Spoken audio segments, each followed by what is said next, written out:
Tes. Sorry, sorry, sorry.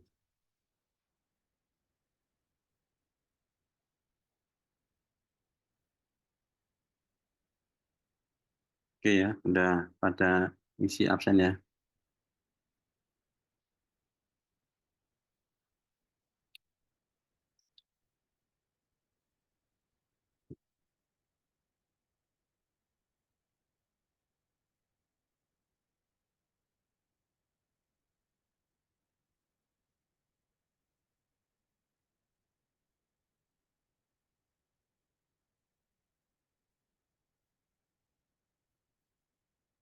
Oke, sebelum kita mulai tadi rekan kita Mas Yazid, ibunya meninggal. Mari kita doakan semoga ibunya Husnul Khotimah ya.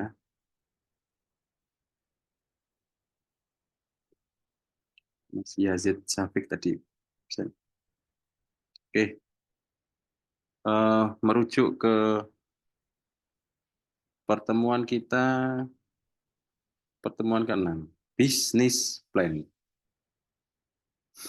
Eh, Seperti yang sudah-sudah begitu.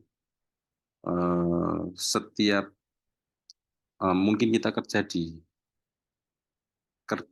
di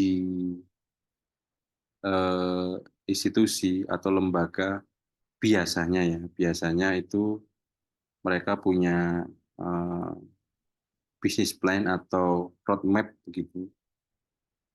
Nggak tahu apakah itu dijalankan atau enggak, tapi yang jelas kalau kita bicara mungkin teknopreneur, eh, apa namanya, hmm, nggak hanya teknopreneur sih, entrepreneur pun juga ya. Pokoknya intinya yang berbau wirausaha itu pasti ada bisnis plan-nya. Oke, sebelum banyak eh, mungkin saya nanti akan sedikit berdiskusi. Kalau secara definisi, bisnis plan adalah dokumen tertulis yang menjelaskan tentang sifat dari sebuah bisnis. Ini lanjutannya dari yang kemarin ya. Kalau kita bicara bagaimana strateginya untuk pivot ya, terkait dengan usaha kita. Gitu. Nah ini kalau kita bicara bisnis plan, intinya adalah dokumen yang tertulis. Nah habis ini seru nih. Saya kemarin eh, sempat apa namanya menyampaikan gitu ya. Kemudian sebuah bisnis plan sudah sepantasnya mengandung beberapa hal, strategi penjualannya, pemasarannya, pendanaannya, serta perkiraan pendapatan dan pengeluaran selama bisnis itu berjalan. Bahkan mungkin eh, apa ya? Hmm, saya mau kasih lihat ini nih. Ada dua hal yang pengen saya kasih lihat. Pertama, sebentar ya, bro. Kita diskusi nih. Mana tadi ya? Hmm,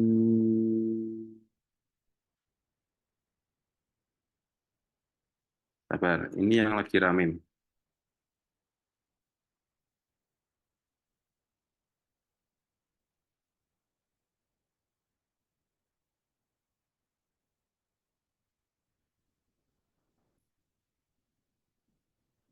Oke.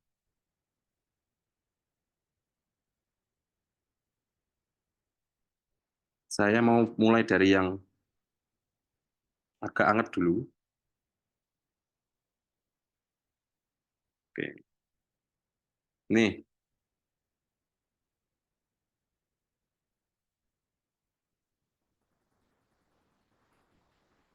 hmm, ada yang mau berkomentar soal ini?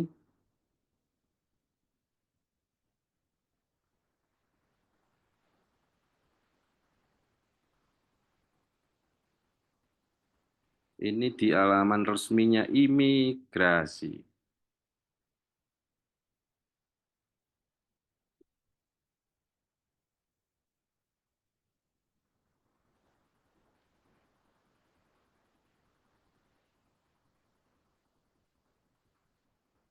Ayo, ada yang mau berpendapat?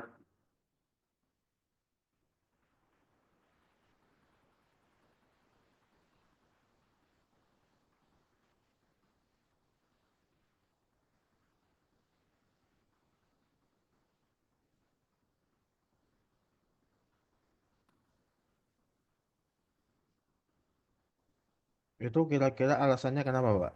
Nah, ada alasannya nih kalau mau lihat, kalau mau jeli ya, saya ada berita terdahulunya. Hmm, kayaknya ini dah, apa ya, coba ya. Startup bos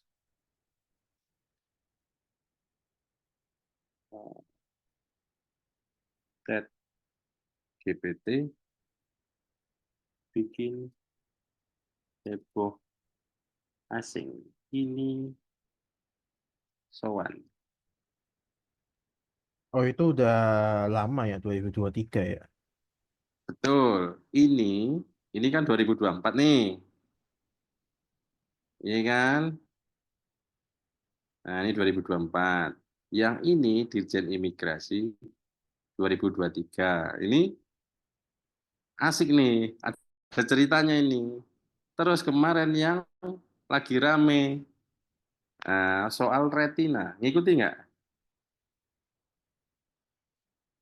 Retina World World App oh ya.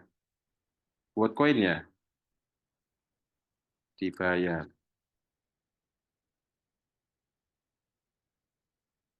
Ini mungkin beda-beda ya. Polri pantau fenomena World Scan 5 jam yang lalu. Nah, ini kalau mau lihat eh, ini case-nya udah mulai gila ini. Ini udah masuknya ke retina orang ini. Dibayar guys. Dibayarnya pakai Scan retina kayak mata untuk World. dibayarnya pakai kayak cryptocurrency gitu, Pak. Iya.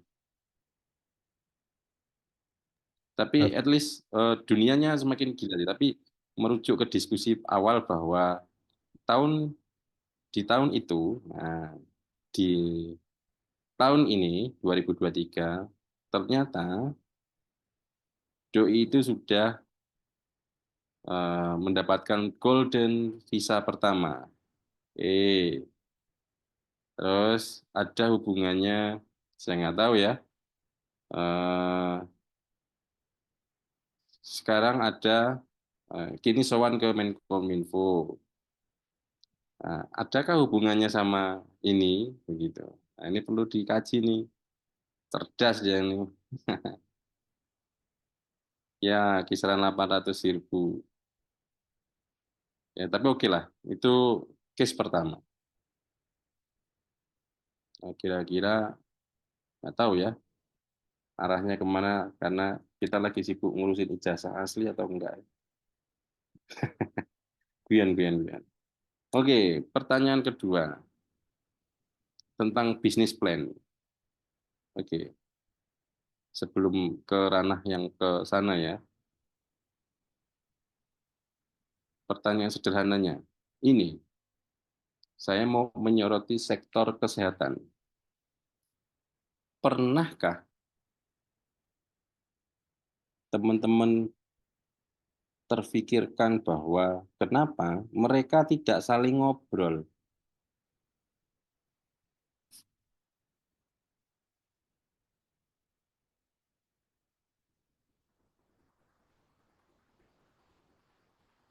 Ayo,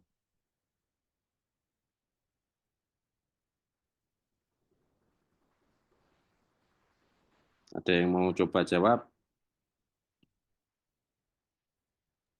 biar ada perang harga, Pak. Ini case-nya sedikit berbeda sih. Ah, ini mau saya bandingkan dengan sektor keuangan sih nanti. Oke, Mengapa mereka nggak saling ngobrol? Dan ini yang paling penting, banyak yang sudah mencoba disrupsi sektor kesehatan, tapi hampir semuanya kehabisan napas. Ada yang mencoba untuk menjawab, saya meyakini dalam bisnis plan, begitu, mereka, saya meyakini sekelas Halodoc, Halo Dokter, atau mungkin dok-dok yang lain, atau sistem rumah sakit yang lain, bukan karena aspek teknologi, bukan. Teknologi saya yakin mereka udah saling canggih ya, udah top lah, mungkin ya, anggaplah begitu ya. Tapi kalau kita lihat di Halodoc, saya sih bukan pengguna ya, tapi saya melihat eh, banyak yang mencoba disrupsi di sektor kesehatan. Kayak mungkin kadang kita bingung ya, ini udah mau mati tanyain KTP, kita diminta rujuk, rongsennya harus bawa gitu-gitu ya. Artinya ini ada hal yang salah nih kayaknya gitu. Nah, kalau kita lihat Halodoc, pertanyaannya kan mungkin sekarang masih aktif, gitu. Namun menghadapi tantangan dalam monetisasi dan efisiensi operasional, beberapa pivot ke layanan korporat dan asuransi. Ya, terus kemudian Halo Dokter masih aktif, mulai mengembangkan layanan berbasis insurtech dan B2B klinik, efisiensi operasional. Oke, saya nggak tahu di antara ini mungkin teman-teman ada yang pakai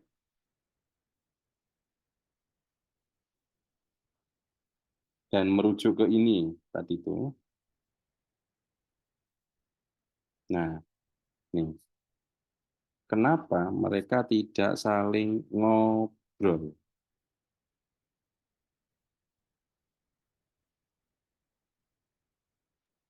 Disrupsi di sini maksudnya apa ya? Oh, oke. Jadi tadi disrupsinya eh, gini, ki- pernah melihat aplikasi kesehatan yang sukses nggak? Ada cuman dua doang sih kayaknya, Halodoc sama yang satunya itu yang Good Dokter itu. Kalau yang Halo Dokter tuh eh, biasanya buat yang kayak tanya jawab di website gitu. Nah, Taunya pertanyaan cuman itu mereka aja. saling ngobrol nggak? Harusnya enggak sih. Nah, kenapa? Hmm,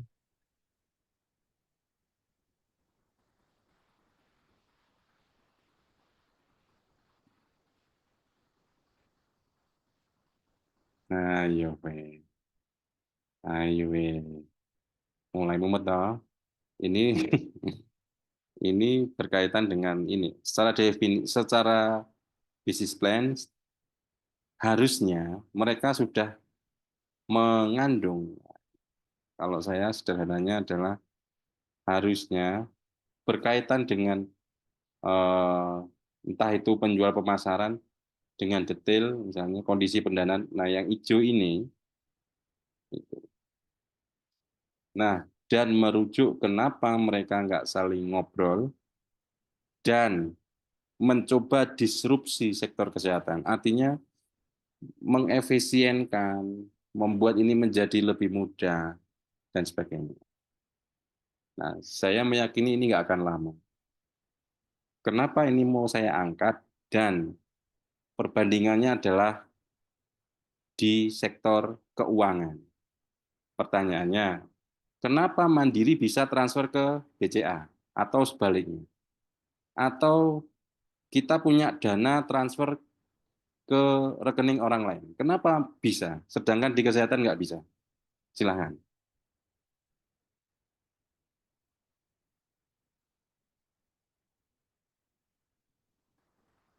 Merujuk ke sini.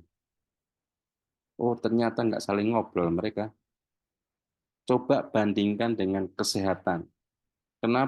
Coba bandingkan dengan sektor keuangan. Kenapa keuangan bisa disrupsi sebegitu mudahnya?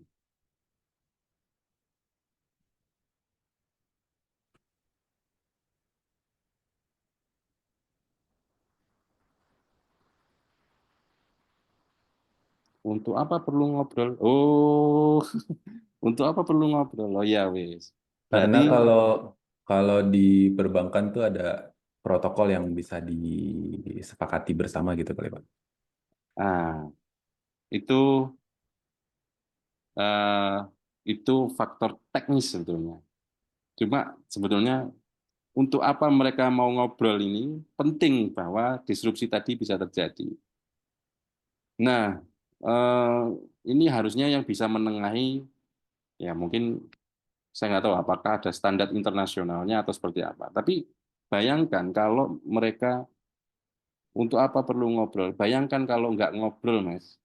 Ketika sampean bilangnya rekam medis atau sekarang lebih dikenal elektronik medical record. Nah, ketika sampean dari Mayapada, misalkan, Mas, dari sini gitu, sampean udah ngap-ngap sama dirujuk, Mas, ke sini. Misal, misal nih, Mas. Terus nggak ngobrol, kira-kira data record terdahulunya itu ya mungkin orang kan beda-beda ya. Dan kita nggak tahu apakah ada force majeure sebelumnya, mungkin entah kebanjiran atau lupa bawa atau mungkin dalam perjalanan eh, misalkan misalkan mudik begitu kan ya orang nggak akan expect. Nah, itu fungsinya untuk ngobrol. Nah, jadi seperti itu gampangannya. Atau mungkin sesama apotik deh, gitu. Mudah, saya mau nyari paracetamol, sebetulnya kalau bisa diintegrasikan begitu, atau mereka bisa ngobrol, saya mau nyari paracetamol tuh yang dekat, yang ada di mana sih, begitu. Kadang-kadang kalau mungkin yang lebih spesifik kan nggak semuanya ada ya, gitu. Tapi bisa mencari, oh ternyata di apotik sana, misalkan di daerah pasar modern begitu, klinik X ada. Nah,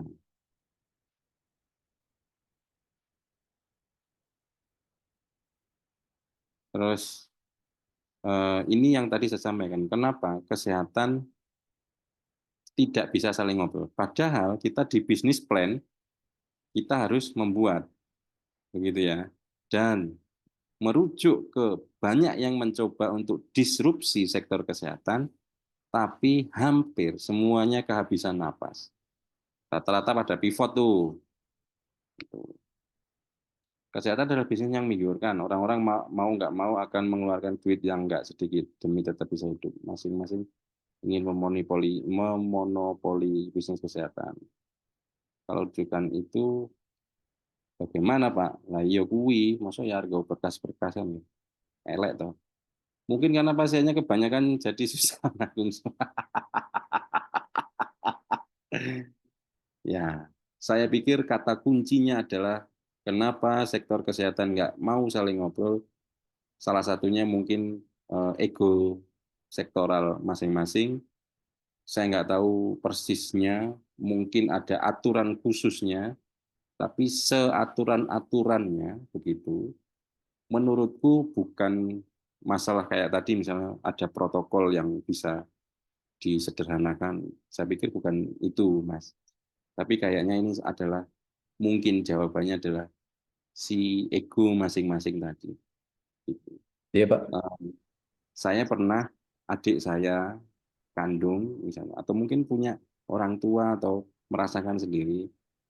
Saya dari Lampung menuju Bandung harus bawa berkas yang begitu banyak. Nah, padahal itu rujukan, dirujuk dari rumah sakit A ke B. Kalau ini bisa saling ngobrol kan enak, Bro. Gitu. Nah, bahkan kenapa saya bandingkan ke sektor keuangan gitu. Apakah keuangan nggak menyimpan data pribadi? Yo, nyimpen juga. Gitu. Tapi pertanyaannya kalau dia punya sistem rumah sakit, apa nggak mungkin dijebol? Mungkin wae gitu. belum aja gitu. Bahwa yang dulu satu sehat pernah kebobolan itu juga bisa. Belum aja udah pokoknya. Karena eh, apa ya? eh, Mungkin nggak terlalu menarik duitnya gitu. Mungkin ya, gitu. Mungkin. Tapi kalau kenapa banyak yang mungkin hacker bermunculan di sektor keuangan ya karena langsung langsung barang tuh jadi gitu, nggak nego-negoan gitu. Tapi andai kan misalnya rumah sakit itu kena malware ya wes nangis gitu. Sama halnya perbankan itu ya nangis juga. Kerahasiaan data pasien mungkin ya Mas.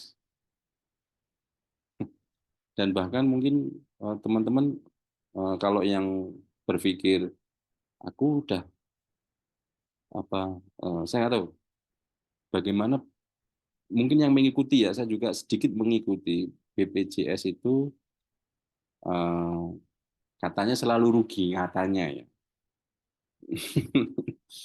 Nah, apakah karena fraud data atau double atau memang dimanipulasi atau apalah bentuknya konteksnya, saya juga kurang ngerti itu.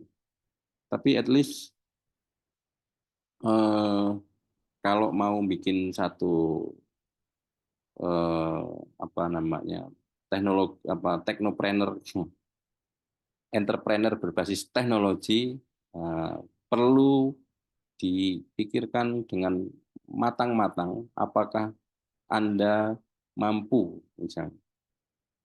Ini soal kehabisan napas ya tadi itu kehabisan napas sih mungkin modalnya udah mungkin bisa habis banyak begitu. Nah ini yang perlu diperhatikan teman-teman gitu. Karena di bukan karena teknologinya nggak canggih bukan karena kita nggak bisa mengintegrasikan bukan karena kita kekurangan orang-orang yang jago pentest atau cyber security bukan. Nah ini tinggal masalah egonya saja. Nah sederhananya aja misalnya saya presiden, saya nanya ke Mas Hisham selaku Menteri Kesehatan, Mas, Indonesia orang yang punya stunting berapa jumlahnya? Ah, modar. Kan jawab ya Mas.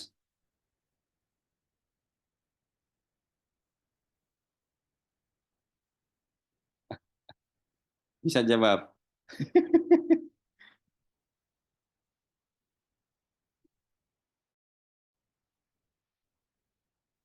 Bagaimana menjawabnya? Nah, kan berarti harus mengintegrasikan data seluruh Indonesia kan, baik yang vertikal di bawahnya kementerian maupun yang non vertikal kan gitu. Ya nggak, ya nggak, ya nggak. Hati-hati di sektor kesehatan sungguh pelik urusannya. Oke, terus saya coba lari ke sini tadi. Oke, dalam membuat bisnis plan, tentunya kita akan mengetahui studi kelayakannya. Ini beda tipis seperti yang mungkin awal-awal pernah saya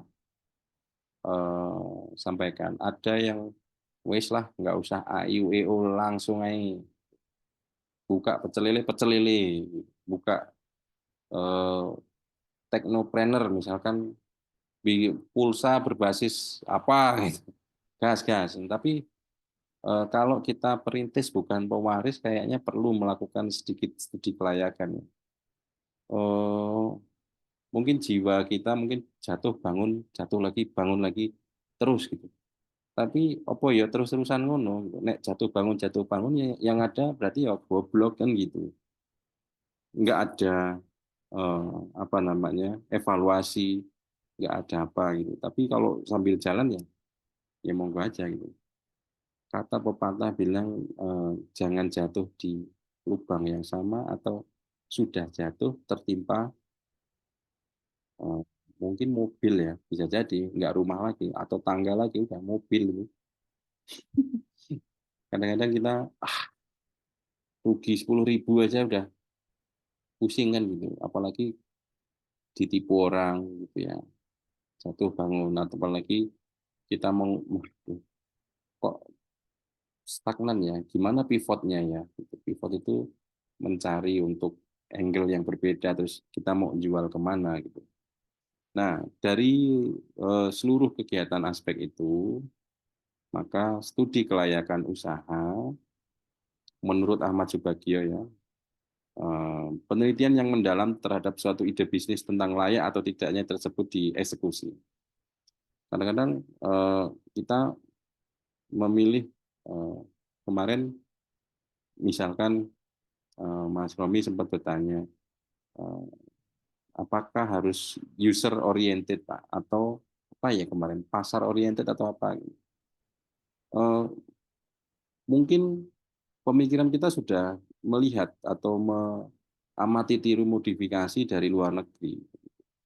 Tapi pertanyaannya apakah memang kita itu kan sebetulnya hampir semua ya jeleknya itu kan dieksekusi ya. Kadang kita punya ide bagus, tapi cara mengeksekusinya kita yang selalu gagal.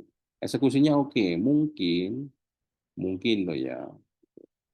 Mungkin sampean bikin satu oke. Saya mau coba menganalogikan. Misalkan nih, boleh dijawab kalau misalnya saya punya sistem absensi, sederhana saja, dan kemudian Elon Musk yang berbicara atau Jack Ma yang berbicara, kira-kira absensi itu akan laku atau enggak?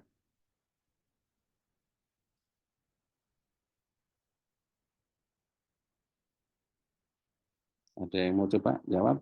Kalau saya punya sistem absensi, ketika sistem itu disampaikan oleh Jack Ma atau Elon Musk atau Jeff Bezos, kira-kira sistem absensi kuwi payu apa ora?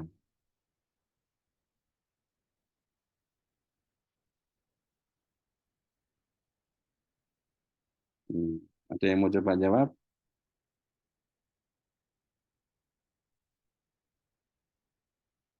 Kira-kira laku nggak sistem absensiku?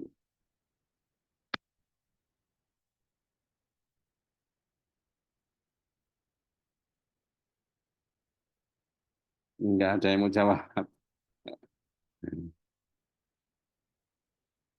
Tergantung produknya. Jadinya bagus atau tidak user experience masih jadi satu. Tergantung kualitasnya Pak. Kalau bagus ya diterima, kalau enggak ya hype sesaat doang. Hmm, oke. Kalau POV-nya adalah kualitas, tergantung ini dua-duanya kualitas ya. Oke. Eh, saya pikir kalau sekelas ya, saya mungkin agak sedikit berbeda POV-nya ya. Eh, sekarang eh, ya kalau kita bicara produk-produk besar mungkin kayak Yahoo, Google, dan produk-produknya sudah mulai hilang, nggak laku di pasaran dan sebagainya. Memang tergantung bagus atau enggaknya si produk, tapi ini bisa dieksekusi loh. Gitu. Kalau misalkan case yang tadi masalah retina, misalkan menjadi opsi atau mungkin secara teknologinya nanti, nah ini soal mindset tadi. Kalau misalnya, oke, saya kasih koin kripto dah X atau centang biru Twitter atau di Facebook kira-kira ada yang mau beli nggak? Pertanyaan konyol sih. Tapi mungkin ada yang mau beli kali ya.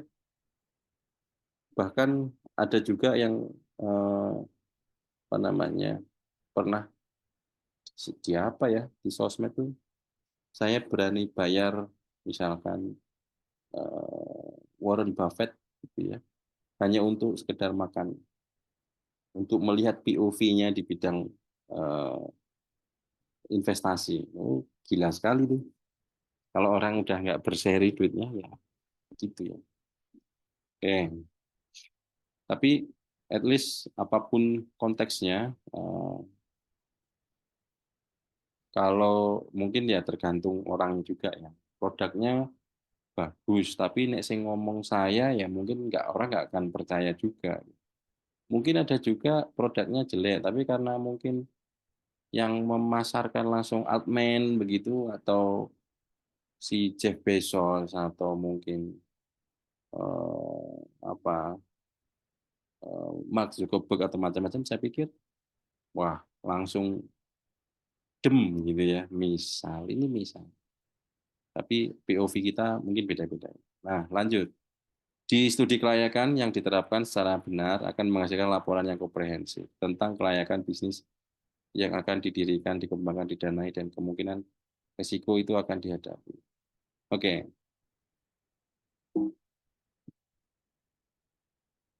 tapi sebelum ke sana, kalau teman-teman itu membuat sebuah usaha, kira-kira eh, kalau harus ada dua divisi, kira-kira divisi apa yang harus ada duluan? Dua, bukan yang lain nggak penting ya, tapi eh, ini yang paling prioritas.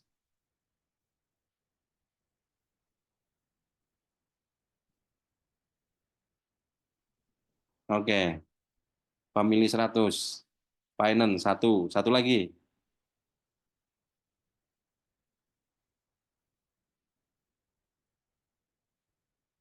Divisi apa yang harus ada? HR. Oke, komplit. Oke, jadi merujuk ke studi kelayakan, misalkan nantinya teman-teman harus membuat eh,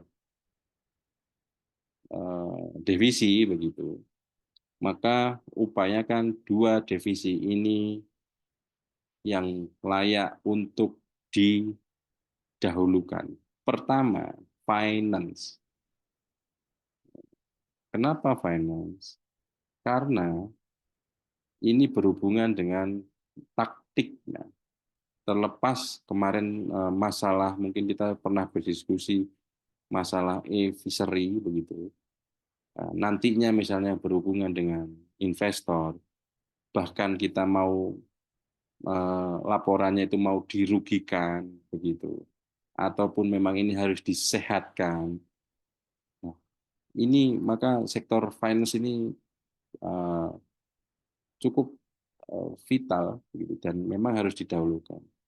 Nah, kita yang dari IT, informatika, SI, TI atau cabang rumpun ilmu komputer, paling enggak kita harus sesekali ngeceklah laporan keuangan tersebut. Ya, karena memang entah itu urusannya teks atau pajak atau operasional macam-macam, supaya teman-teman paham, mengerti alur kasnya itu kemana. Dan sesekali bolehlah ngecek secara forensik ya. Oh, ini beli apa tuh mana? Gitu. Oke, kan sudah tanda tangan Pak di depan. Iya, tanda tangan. Tapi cek dulu di akhir. Bener nggak harga pulpen itu 5.000? Nah, kalau kemudian yang di sana nanti dirubah jadi 10.000 kan bisa aja. Atau 15.000 deh. 5 depannya dikasih satu. Itu sudah sering saya temukan. Jadi hati-hati. Nah, human resource tadi, karena ini hubungannya sama tenaga ya, jadi harus harus positioningnya harus paham begitu. Jadi dua hal yang paling penting. Boleh setuju, boleh tidak, tapi ini based on experience atau mungkin silakan cari referensi. Tapi bagi saya dalam menyusun sebuah company, utamakan dua hal ini. Cari orang finance, cari orang HR. Nah, Secara studi kelayakan, secara umum tujuan penyusunan tadi itu apakah, nah eh, ini dalam membangun bisnis plan ya, kita based on produk. Apakah produk yang kita tawarkan ini marketable atau tidak? Kira-kira teman-teman kalau nggak market berani berani terjun nggak? Mungkin kalau sembako pasti marketable ya. Tapi kalau nggak marketable, misalkan kemarin apa jualan apa ya?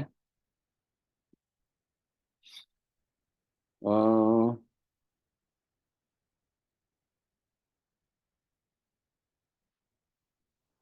ada yang jualan ini nggak? Hmm, hmm, yang unik-unik gitu. Tapi dia sebetulnya marketable, Pak, tapi mungkin segmented banget gitu. Ada yang pernah beli bunga hias nggak?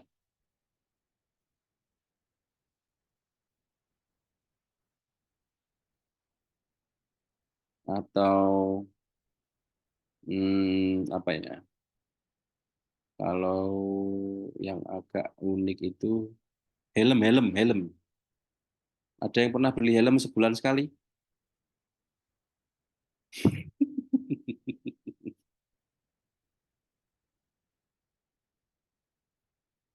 Kalau kalau di luar gimana Mas Fatah? Atau Mas Alexander kemarin ke China beli apa?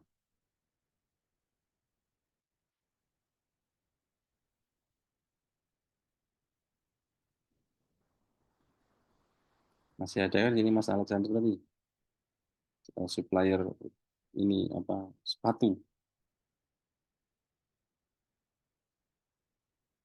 Apa yang kemarin dibeli dari Jepang? Eh, China. Guangzhou, Shenzhen apa? Guangzhou kan.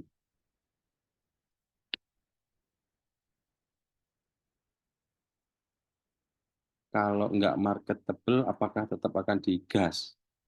Nah, ini ada dua POV. Kalau misalkan ini POV-nya oke nih, cuma mungkin agak lama, tapi belum ada pemainnya. Itu mungkin kadang-kadang ini ya, di bahasa Jawanya itu di awal apa, di memori kita itu ya berjalan begitu. Tapi kadang-kadang berani nggak ya? Nah, saya nggak tahu ini, silakan apakah mau dieksekusi atau tidak. Yang berikutnya, dari sisi produksi, apakah secara teknis dapat dilakukan atau sustain? Misalkan, kalau biasanya kan kalau kita bahasa pemrograman itu kan punya framework ya, begitu. Nah, usahakanlah punya satu framework di setiap pekerjaan, begitu.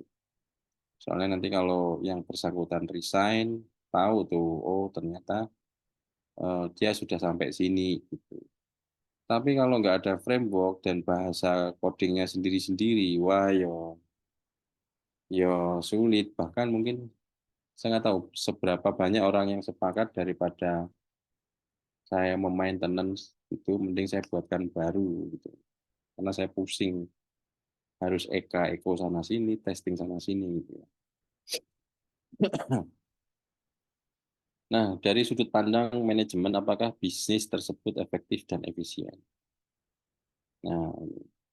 Nah, kalau pengalaman pengalaman punya usaha sendiri memang mungkin secara growth tidak terlalu signifikan ya, tapi sustain gitu. Karena mungkin startup sekarang dia ngejar growth-nya saja gitu, tapi nggak melihat aspek si produknya ini apakah bisa dieksekusi atau tidak. Ini yang cukup berbahaya sih. Nah, kemudian ditinjau dari aspek hukum, apakah usaha Anda legal atau ilegal? Ya tentunya supaya enak dan kita bisa bermain di berbagai sektor ya, apa namanya, eh, harusnya legal sih supaya nggak dikejar-kejar orang. Kecuali kalau kita ngesup ya, ngesup yang konteksnya eh, kita di hire perusahaan itu beda lagi. Dari sisi keuangan, apakah bisnis tersebut profitable atau tidak? Ya tentunya harusnya profit lah ya. Kita coba next ya. Oke, ada beberapa yang mungkin eh, bisa dicek dari aspek studi kelayakannya. Cuma yang cukup menarik bagi saya adalah masalah hukum dan perizinan di Indonesia ini kayaknya eh, kadang-kadang masih tebang pilih, kadang-kadang eh, nggak apple to apple. Contoh misalkan, kita punya provider internet, jualan ISP, begitu ya. Tapi di sisi lain, BUMN dengan Telkomnya, jualan IndiHome, PLN dengan Icon Plus-nya, terus apa lagi? Bahkan kita kalau mau masang apa ya, solar cell harus izin dulu ke PLN, begitu. Kalau enggak dicabut semuanya. Artinya eh, apa ya? Ini yang menarik menurutku karena di Indonesia masih masih tebang dan pilih. Nah ini saya ambil kuncinya aja. Jadi bentar ya.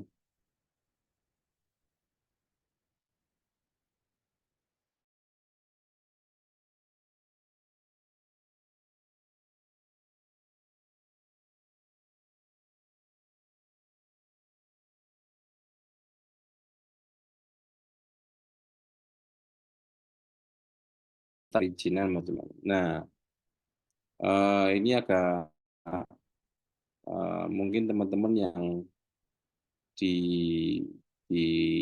PT atau di CV atau mungkin yang baru mau mendirikan ada yang namanya eh, apa namanya KPLI ya. Bentar, saya kok lupa kepanjangannya.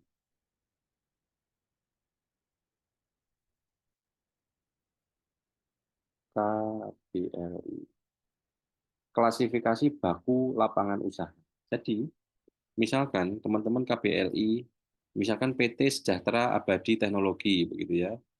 KBLI-nya misalkan perangkat lunak tok, misalnya begitu ya. Perangkat lunak tok, gitu ya. KBLI-nya.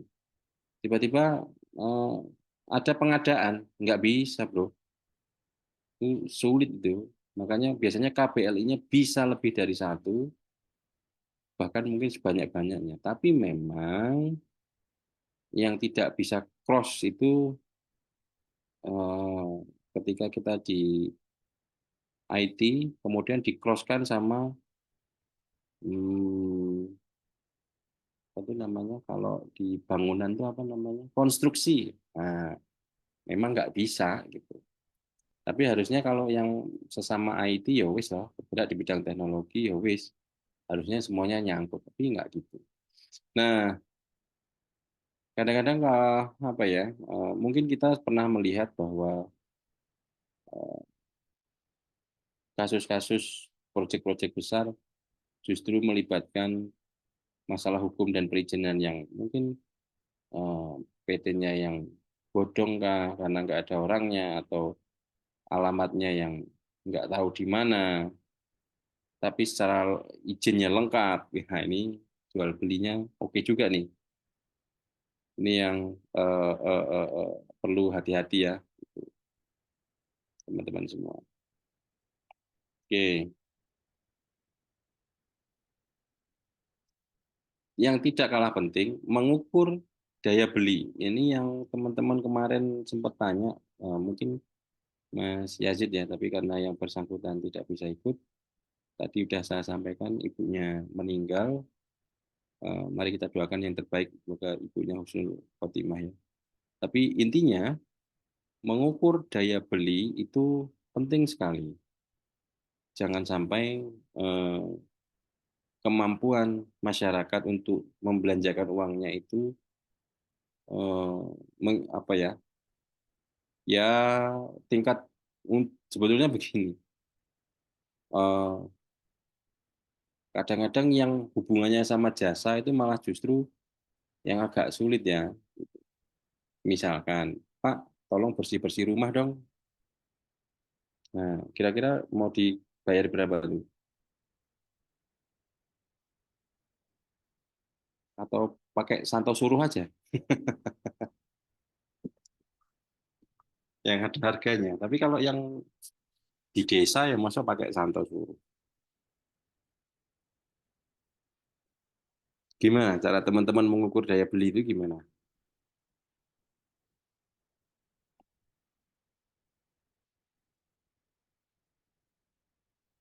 Misalnya beli ayam, ayam di pasar mungkin kisaran 80 sampai 120 begitu.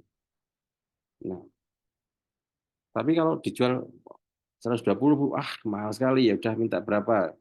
100. Oh ya wis. Berarti daya belinya masyarakat oke-nya segitu tuh.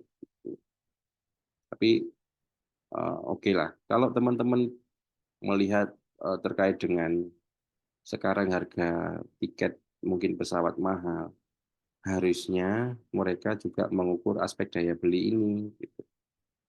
Tapi kalau misalnya daya belinya mampu, nah kita nih yang kadang-kadang nggak mampu untuk belinya karena dia mengukur orang-orang yang mampu gitu. Nah, pertanyaan sederhananya kemarin masalah penelitian orang miskin. Kira-kira eh, lebih percaya penelitiannya buat Bank Dunia atau BPS?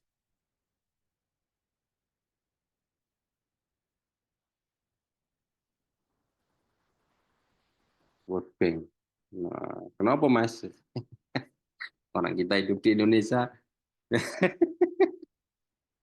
atau cara ngukurnya beda atau gimana? Ada yang mau ngasih ini nggak? Saya juga bingung. Harusnya kalau indikatornya sama, variabelnya mungkin sama, harusnya tingkat kemiskinannya harusnya nggak berbeda jauh sih. Ada yang mau berkomentar? Kenapa lebih percaya buat bank ketimbang BPS? Ayo, ketika Indonesia tidak siap tersiram fakta. Oke, kalau jumlah kemarin kan saya sempat kasih info ya, bahkan untuk satu data Indonesia saja eh, gimana ya? Kadang-kadang itu nggak sama ya. Kita bilang misalnya Kementerian Pertanian memiliki surplus mungkin gabah gitu. Tiba-tiba mungkin ada data dari saya nggak tahu ya, ada dari BPS atau lembaga yang setara begitu. Kok nggak podo? Nah kemarin iya caranya gitu. Nah eh, kalau yang mungkin sama-sama teman tahu, kalau misalnya harusnya sama itu contoh yang paling sering kita lihat, teman-teman bisa melihat ini nih, pemilihan gubernur atau presiden. Terlepas masalah itu disetting atau enggak begitu.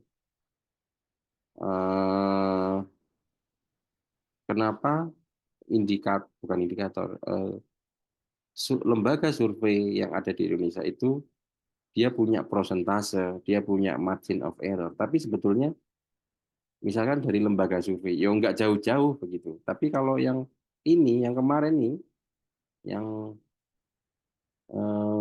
BPS sama World Bank, jauh sekali. Bahkan kalau kalau nggak salah ada, kita makan di bawah, eh, di atas 20.000 atau di bawah 20.000 itu saya lupa. Termasuk tidak miskin. Nah, iya, di bahwa Indonesia tidak siap dengan fakta. Ya, wis oke lah. Jadi intinya teman-teman kalau yang mau mungkin sesimpelnya mengukur daya beli, eh, Mungkin kalau di bulan puasa agak berbeda ya, semuanya dibukakan pintu rezekinya, jadi kadang-kadang beli gorengan, kalau nggak puasa 5.000 4, begitu puasa 5.000 1. Tapi yuk beli juga gitu. Ya, nah, saya coba lanjutkan. Nah, kalau kita melihat bahwa selain itu memang bisnismen juga merupakan peta jalan atau roadmap yang memberikan arahan yang jelas tentang bagaimana bisnis menjawab tantangan yang akan timbul di masa depan. Gitu. Kenapa saya bilang seperti roadmap? Ya kadang-kadang kalau nurutin jalannya ini kadang-kadang harus segera pivot tuh, harus belok kanan langsung. Jadi paling tidak kalau dengan adanya roadmap ini sederhananya adalah eh, kita punya acuan, tapi acuan itu bisa berbelok lah kira-kira begitu. Kenapa bisnis yang penting? Eh, Pertama, panduan dalam membuat keputusan, meyakinkan investor, kemudian sarana komunikasi dengan stakeholder. Nah, artinya kalau kita sudah beranjak untuk perusahaannya untuk dewasa, saya pikir kita bikin bisnis plan itu penting. Siapa tahu ada eh, investor masuk. Kalau nggak punya bisnis plan, yo iya. Bahkan kalau kita mau IPO juga perlu itu. Jadi rencananya uangnya mau buat apa? Nah itu bisnis plan juga itu. Jenis-jenis bisnis plan. Ada yang termasuk startup bisnis plan.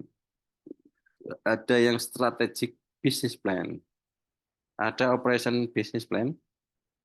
Ada development business plan dan growth business plan. Ini contoh-contohnya ya, nanti bisa dicari sendiri. Oke, ini biasanya eh, ngapain aja sih begitu? Kayak mungkin eh, kalau kita bikin apa ya namanya, bukan bisnis, blueprint ya sederhananya. Tiap tahun itu ngapain? Terus dalam setahun cara ngukurnya gimana? Terus apakah strategi ini masih oke? Kalau enggak kita mau pivot kemana? Nah itu harus ada tolak ukurnya tuh. Kalau enggak ya yo mati segan nggak mau lah kira-kira begitu. Ya ini bisnis plan macam-macam gitu. Misalkan kemarin itu kan di udah dapat kelompok semua ya.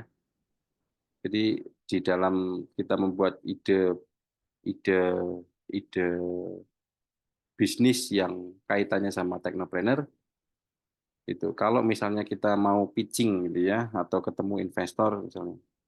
Atau sederhananya nggak usah gede-gede lah gitu. Misalkan Pak saya mau usaha, mungkin Mbak Putri atau yang lain, Pak saya mau usaha ini apa namanya bawang goreng. Oke, untuk meyakinkan saya, piye caramu?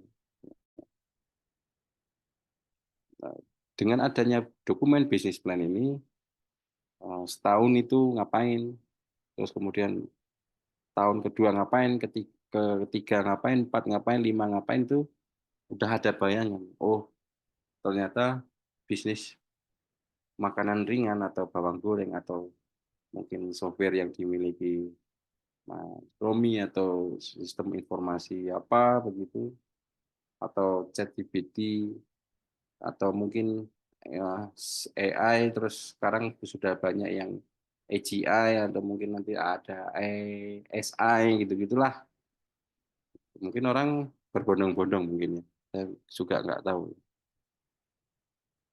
Ini ya bisa dipelajari lah isinya executive summary macam-macam, deskripsi perusahaan umumnya, tapi singkat-singkat aja. Tapi yang jelas mereka butuhnya produknya sih, terus cara jualnya.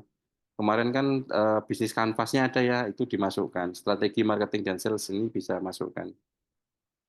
Terus ini strategi operasionalnya itu. Nah, karena ada hitung-hitungan kemarin itu kan ada apa namanya variable cost sama Apa kemarin Mas Romi nyampein, saya lupa, Mas. Fixed cost gitu. Nah, itu. Ini strategi finansial macam-macam dan selesai. Ada pertanyaan mungkin mengenai bisnis plan?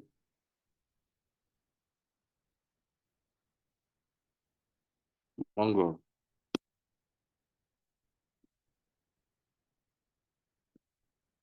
Atau masih bingung, apa ya Pak? Bisnis apa ya Pak? Izin bertanya Pak, Monggo Mas. terkait bisnis aplikasi sistem kesehatan itu tadi Pak. Itu tuh Oh, gitu. kalau menurut pengalaman Bapak sendiri atau menurut Bapak gitu, apakah memang bisnis plan-nya yang sebenarnya tidak cocok untuk disatukan semuanya, atau memang sebenarnya cocok untuk disatukan semuanya, tapi em, memang masing-masingnya itu yang nggak mau gitu Pak? Menurut Bapak gimana Pak? Apakah emang Nek, prospeknya itu ada atau memang memang emang nggak cocok aja gitu untuk disatukan gitu Pak? oke. Mungkin dari eh, apa ya? Kalau kita bicara dari sisi yang saling diuntungkan, saya pikir semuanya saling diuntungkan. Toh sebetulnya berapapun kita bayar. Ini nek menurutku bukan karena faktor teknologi yang jelek, bukan karena nggak bisa diintegrasikan, bukan. Tapi eh, asumsi saya, Mas, ini tidak lain karena yang di tengah ini tidak bisa menyatukan. Nah, nah, kalau misalkan apa ya, kita belajar dari eh, keuangan, saya meyakini kok kalau di keuangan itu misalkan eh, kalau kita bicara aspek monopoli atau kita bicara aspek keuangan, dari biaya admin itu saya meyakini semuanya pasti akan dapat kok. Misal, misalnya, ini bank A, oke, ini bank B. Mereka mungkin sekarang misalnya terkonek sama namanya Arta Jasa, gitu ya. Oke, Arta Jasa. Oke, biayanya mungkin 2.500. Oke, ini sektor keuangan. Nah, ini pasti mereka akan bagi-bagi ya. Ke sini dapat, sini dapat, sini dapat. Oke, Pak, gimana kalau sekarang di apa namanya eh, apa namanya di kesehatan? Apakah sesimpel transfer-transfer ini? Enggak. Tapi artinya tidak ada kemauan dari si Kemenkes ini. Saya meyakini ini hanya masalah ego sektoral. Contoh sederhananya, sesama RSUD yang di bawah kendali Kemenkes saja, gitu. Itu aja nggak connect kok Mas. Misalkan Rumah Sakit Karyadi dengan Rumah Sakit Fatmawati yang sama-sama direct. Oke, coba gabungkan keduanya. Kenapa nggak iso gabung? Apakah takut tadi katanya aspek data pasien itu wajib dilindungi? Lah duit emangnya nggak dilindungi? Nah, gitu. Nah, jadi sebetulnya menurutku mereka kalau disatukan insya Allah nyatu kok, Mas. Gitu. Hanya saja mungkin pelan-pelan caranya. Saya nggak tahu mulainya dari mana, begitu. Tapi sederhananya saya mau berobat dimanapun, kapanpun, saya bisa misalkan dengan nomor rekam medik saya atau saya memasukkan KTP saya, titik. Gitu. Selesai. Saya punya riwayat, saya punya ABCD, saya tahu di situ.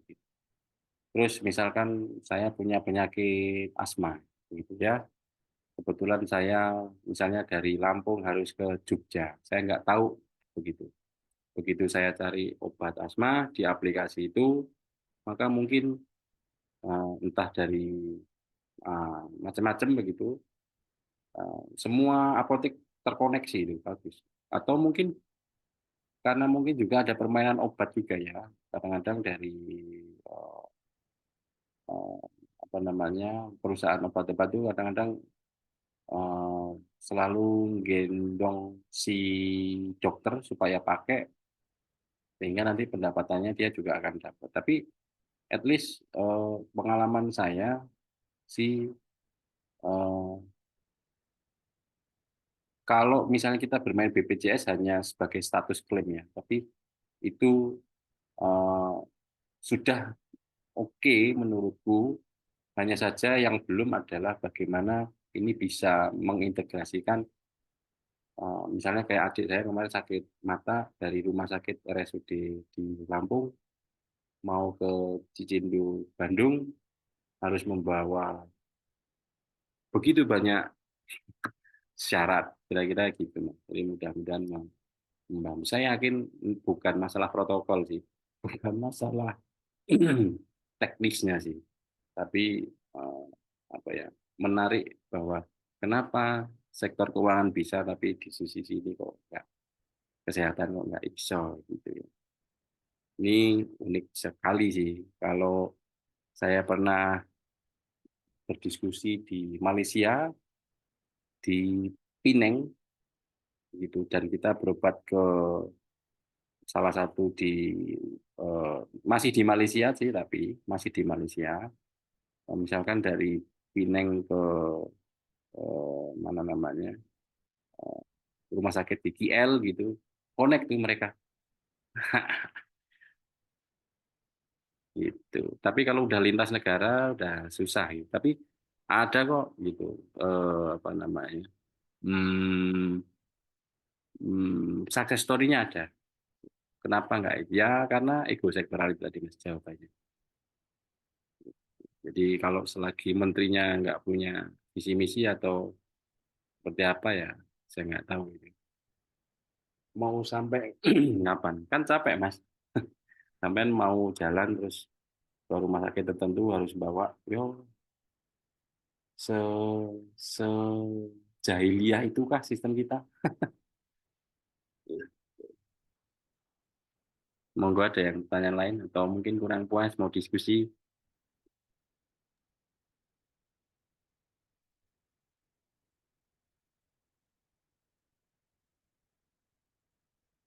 nggak saling ngobrol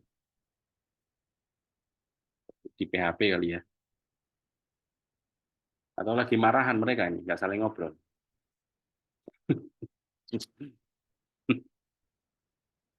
Bisa jadi mereka lagi marahan nih kayaknya, jadi nggak saling ngobrol. Ini contohnya.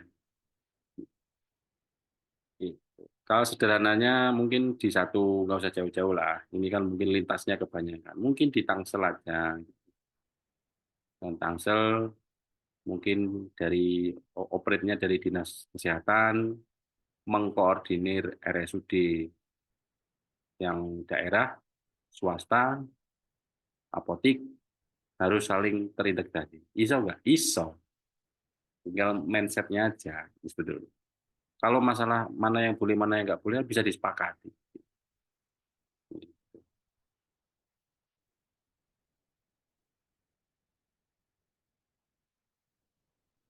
Gas, ada yang lain. Skripsi aman, tugas akhir aman,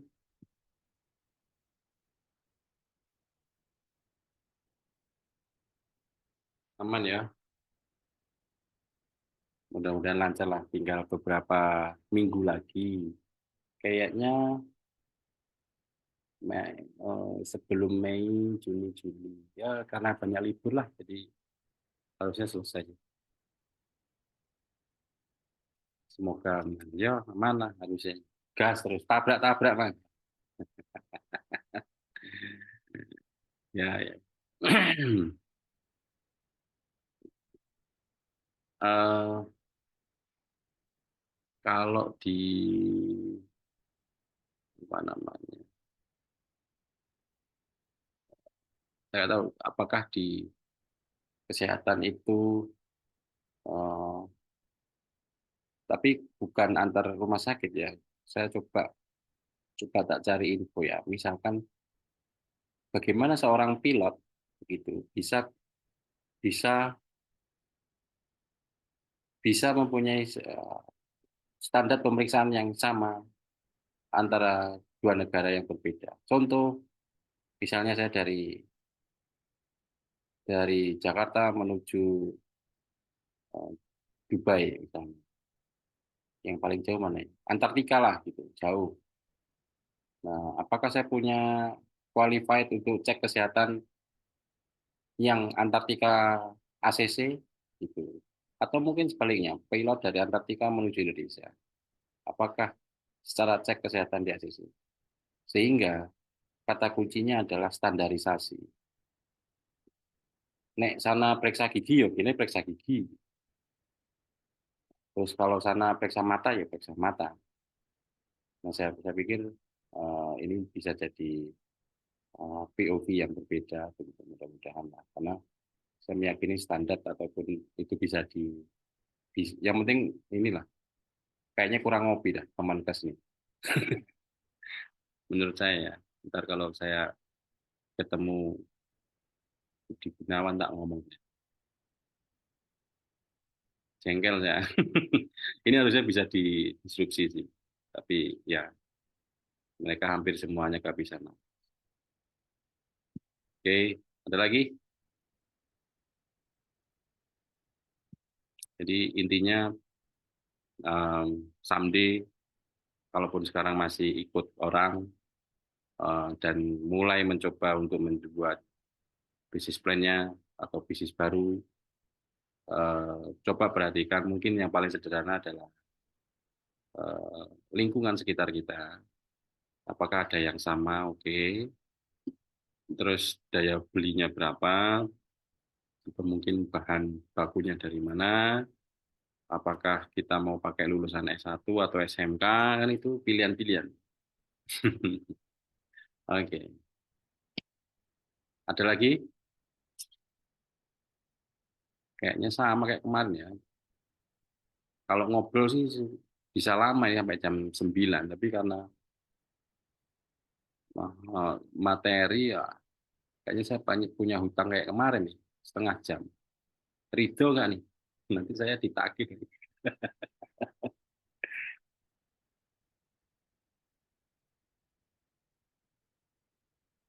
Ayo, monggo. Oh, Ridho ya.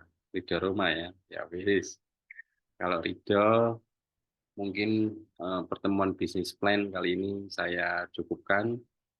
Jangan lupa ini sudah pertemuan ke-6, begitu. Eh, jangan lupa di pertemuan ke-8 kita ada UTS. UTS-nya adalah mengumpulkan presentasi mengenai ide bisnis.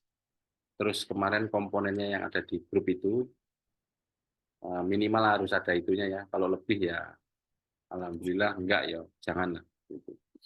Terus nanti di pertemuan 9, 10 dan seterusnya kelompok tersebut yang mengirimkan PPT itu kemudian nanti saya akan oplos. Silakan untuk bersiap-siap presentasi ide bisnisnya. Nanti output dari presentasi itu saya jadikan nilai UAS. Mudah-mudahan bisa agak sedikit memperingan teman-teman gitu. Harapannya bisa supaya lebih fokus juga ke tugas akhir ya. Mudah-mudahan lancar semuanya, tetap bisa bagi waktu. Eh, saya yakin semuanya bisa memanage lah proses tersebut. Saya juga dulu sama seperti kalian gitu. Pagi mungkin kerja, malam kuliah gitu. Atau bahkan dulu saya pernah mau di DO juga gara-gara keasikan kerja gitu. Tapi alhamdulillah lulus juga. Gitu. Tapi ya itu tadi harus bisa bagi waktu. Nanti saya pernah dapat dari sosial media yang dosen Unpad apa ya, ibu-ibu itu, Bu Ira ya namanya. Bu Ira pernah menyampaikan say hello kepada mahasiswanya, gimana tugas akhirnya mau dilanjut atau tidak begitu. Terus selang berapa lama nggak dijawab, tiba-tiba dia datang ke Bu Iranya itu menyampaikan, Bu masih bisa melanjutkan. Apa alasannya? Saya kan sudah menyampaikan. Mertua saya minta saya lulus. Nanti kalau ketemu saya kirim ya. Ketemu lagi.